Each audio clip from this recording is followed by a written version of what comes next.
Here are 35 quick game jam tips that will make you succeed in your next game jam. In case you don't know what a game jam is, it's basically a bunch of people making games together in a limited amount of time, and usually all of the games also have the same topic. I've been making games for more than 10 years now, and here are the game jam games I created in the past. Some of them I made alone, some of them I made in a team, and I participated both in live events as well as in online jams, like Ludum Dare for example. I'm not a game jam expert, but I hope that some of my insights will still be very helpful for you. Most game jams follow the same structure. The topic is announced, people make their games, people upload their games, people rate each other's games and give feedback, and after that the jam's over. Game jams are a great opportunity to grow as a game developer, or maybe even to get started with game development. Online jams are happening all of the time, so it's very easy to sign up for one whenever you want. What's not quite as easy is finishing a high quality game in that short amount of time. So here are my tips for you.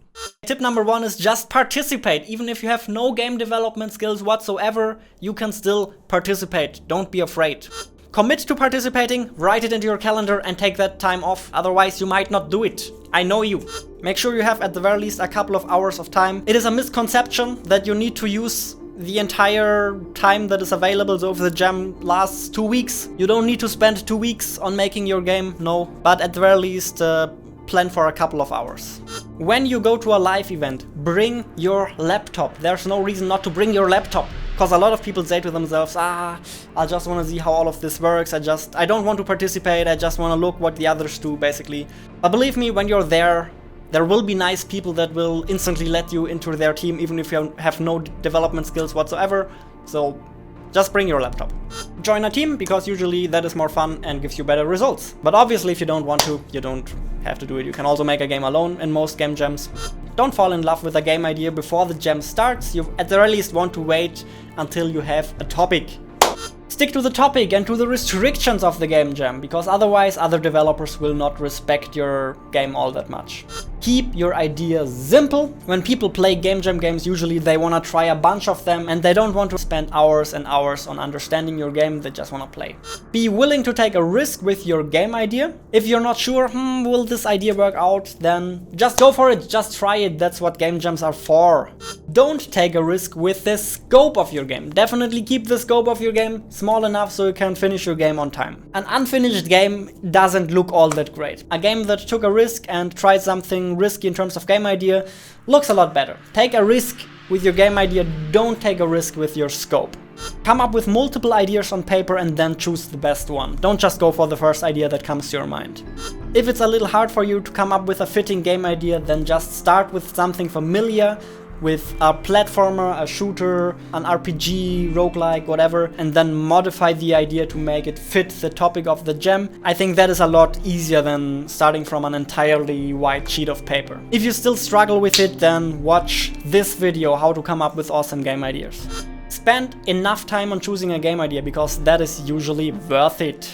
Don't waste too much time on coming up with the perfect game idea, because the execution of your game idea is a lot more important than your initial idea anyway. At some point you've just gotta get started, and I would say spending 5 to 10% of your time budget on coming up with the game idea sounds about right. Manage your time, make a rough plan when you want to be finished with what, when do you want the gameplay to be finished, when do you want the sounds to be finished. That just makes sure you don't forget about anything and you'll be able to finish your game on time. Don't forget to plan some time for bug fixing, polishing, exporting and uploading your game, because that takes a lot of time as well. So at the end, leave a big chunk of time for all of that. Aim to finish your game early. You can still keep expanding and keep improving your game when it's done. The problem is only when it is not done on time, because then you're screwed. Focus on implementing the most important features first. Playtest early and playtest often. That is a very common mistake, that you just keep coding and keep implementing stuff without actually playing your game. But you need to play your game in order to know what it needs and how to continue developing it even further. Keep evolving your game idea during development. During development you'll see what works out and what doesn't, and you'll have to adjust course a little bit, so look out for good opportunities to do that. Resist the urge to make your game more complicated. If your game needs fixing, then try to fix it in a way that doesn't make it more complicated. Cut unnecessary features from your game whenever possible. If something is not required for your game, then don't implement it. Put quality over quantity, especially in game jams. That's especially important, I feel like, because people want to play and they would rather play through a very short and good experience than through a really long game that doesn't have anything interesting to offer. In case you're working on a team, communicate. Make sure everybody's still on the same page, make sure everybody's working on something useful, and make sure everybody has the same vision for the game. Don't over-communicate, don't get lost in endless arguments and discussions. You can easily spend 80% of your time on discussing and arguing about certain stuff, and that means you will get absolutely nothing done. Don't over-communicate, I feel like that's a common mistake as well. Create an in-game tutorial or make sure your game is self-explanatory, because if people can get your game easily, if they understand how it works without having to read pages of text, they will be very grateful and they'll like it a lot better. Pick an awesome color scheme, because that is one of the easiest way to either mess up the look of your game completely or to make a pretty awesome looking game. Add sound effects and music. That's not something you want to skip out on. Skip out on something else if you want to skip out on something, but don't skip out on music and sound effects. It doesn't take a lot of time to implement them, especially if you use free sounds from the internet. Sound effects just bring an insane amount of bang for your buck and make your game feel a lot more alive. And also sleep, don't overdo the crunch, please. Staying awake for 48 hours might feel productive, but I feel pretty safe to say that it's not. Make it as easy as possible to download and play your game. In the best case scenario, upload an HTML5 file so people can play it right in the browser. Design an appealing download page with a couple of screenshots and maybe even with a short video. I think it's well worth it to invest half an hour into that, because if you do that, more people will play your game and you will get more feedback. On your download page, also make it very clear what your interpretation of the game jam's topic was.